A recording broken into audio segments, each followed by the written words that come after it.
Good morning everyone and welcome to my channel English Literature. Today we'll have a quick look on Virginia Woolf and some of the aspects of her life. It is a short journey on Virginia Woolf. Virginia Woolf, Adeline Virginia Stephen, 1882-1941. Now, parents. Leslie Stephen. He was an eminent literary personality and mother was Julia Jackson. She is a model and also nurse. And at one point they both lost their first partner before becoming the couple, and they had already 4 children out of their previous marriage. Now Woolf along her sisters never admitted for formal education. That is a good point. I don't know, I am not sure it is good or bad, but this is a point to be noted that she did not get formal education like R.N. Tagore in our Bengal, but her brothers had been educated at Cambridge.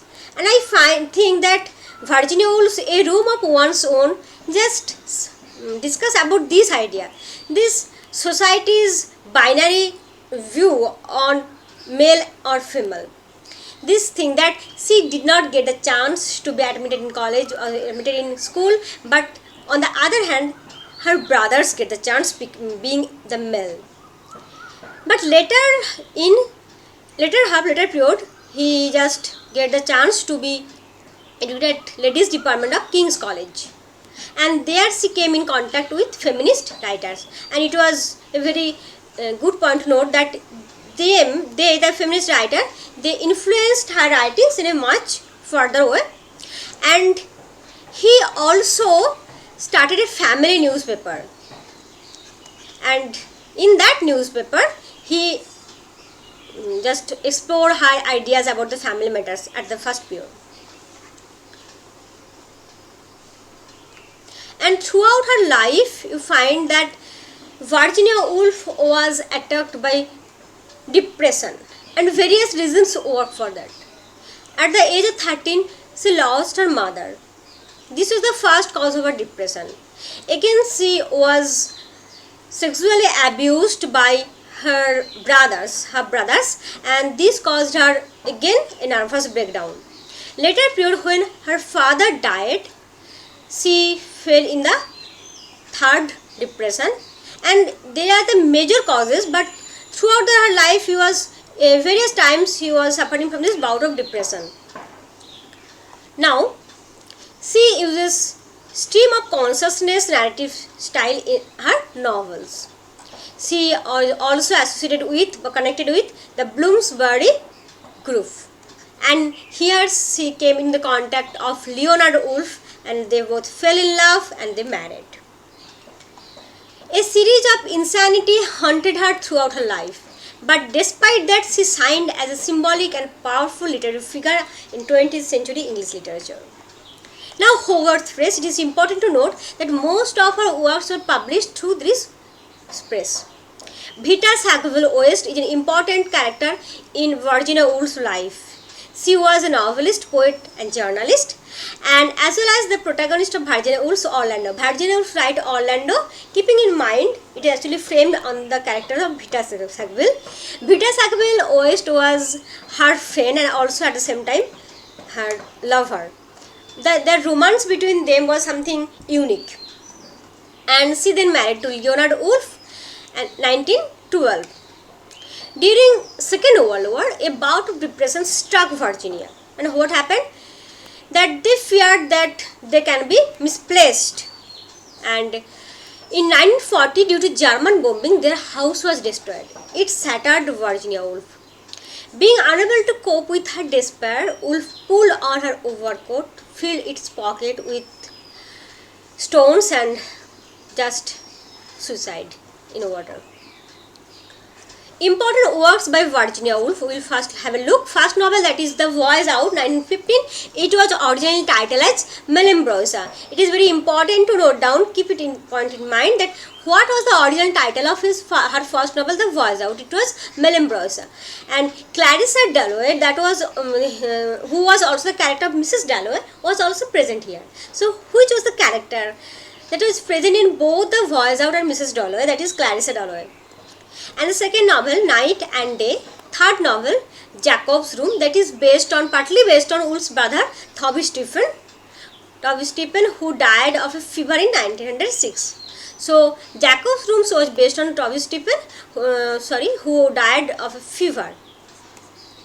And fourth novel is Mrs. Dalloway. It is Clarissa Dalloway and Septimus Warren Smith are the two major characters here. Fifth novel, To the Lighthouse. It is very important, 1927. It is set in 2 days, but these 2 days are 10 years apart. Keep these points in mind. You have to read these novels in details, To the Lighthouse and Mrs. Dalloway, because they are the masterpieces, they are the major works of Virginia Woolf. So keep in mind that the To the Lighthouse was set in 2 days, but these 2 days were 10 days apart, and there was a painter whose name is Lily Briscoe. And it is circled around Ramsay family. And Lily Briscoe is a character who was painter. Sixth novel, that is Orlando. Orlando is the biography. It is life sketch of Woolf's lover Vita Sackville West. I already told you that the Vita Sackville West is the character of Orlando. And seventh novel is The Waves. It is a prose poem. It is very important to keep in mind that there are 6 characters who just speak out like monologue or soliloquies, and the 7th character is Percival, who has no voice in this novel of his own. And among these 6 characters, 3 are male character and 3 are female character. You keep this point in mind. Who is the silent character here? Who is the silent voice of the waves? That is Percival, that is 7th character. And the other 6 character, that is Bernard, Susan, Neville, Rhoda, Ginny. And among them, some are 3 are the male character and 3 are the female character. 8th novel, number 8, that is Flash, a autobiography. It is a fictional biography of a Cocker Spaniel, and it was owned by Victorian poetess Elizabeth Barrett Browning. Sorry, the writing Browning, will be Browning. So Flash is a biography that is concocted on a dog, and the dog is owned by Elizabeth Barrett Browning. Now the number 9th novel, The Years. It is a history of Purgator family. The Years reveals the history of Purgator family. Number 10th, Between the Acts. It was her last novel. It was published after her death. So total 10 novels we find, and among them all were published before her death and one was published after her death, posthumous published. It was Between the Acts. Now drama, about drama, Virginia Woolf just writes only one, that is Freshwater, a comedy. It is her only play and it was based on her great grand aunt, that is Julia Margaret Cameron. Freshwater is actually an Isle of Wight. It was where Julia Margaret Cameron actually lived. It was an Isle, and this Freshwater, a comedy, it is based on the character who is Virginia Woolf's great aunt. And actually Freshwater is a name of an Isle, and upon whom she just named her drama. So keep these 2 points, don't mix them. The character who is portrayed here is her great grand aunt, and Freshwater is the name of an Isle. Essays. Virginia Woolf has penned numerous essays, and among them some important ones we have to read details in later.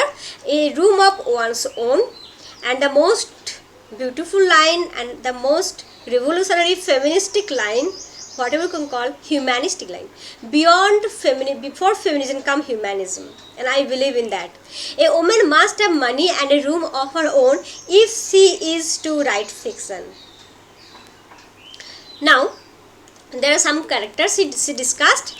Among them some are fictional and some are not fictional. Original, like Bronte's sister, George Eliot, they are not fictional, but Judith the character Judy, that is Shakespeare's sister. It is totally her concoction. It is totally a fictional character. Next, 3 guineas, it is an essay, and this essay is a continuation of the feminist theme, A Room of One's Own. So, A Room of One's Own continuation is 3 guineas. Now, Mr. Bennet and Mrs. Brown, it is another essay, and it was a response to Arnold Bennett's criticism of her novel Jacob's Room. Do you remember Jacob's Room, that was written on her brother's death, Toby Thompson, and this Jacob's Room was criticized by Arnold Bennett, and in Arnold Bennett's criticism's response, she wrote this essay, Mr. Bennet and Mrs. Brown. Keep this point in mind. A Sketch of the Past. A Sketch of the Past is a memoir by her, and there is again several other essays, but they are not so much important, and maybe we will talk about them later. Okay, and these are the major facts on Virginia Woolf. 22 Hyde Park Gate. There is an essay name here. Actually, they lived in Hyde Park. So, there is an essay named 22 Hyde Park Gate. Okay. And in that essay, he just explored her childhood, adolescent memories, being abused by her half-brothers, and these are the things. Okay, no more today. We have discussed the major aspects of Virginia Woolf and major works of Virginia Woolf. And in our next video on Virginia Woolf, we will just discuss about the major works of Virginia Woolf, giving importance on them, focusing on them part by part. Bye.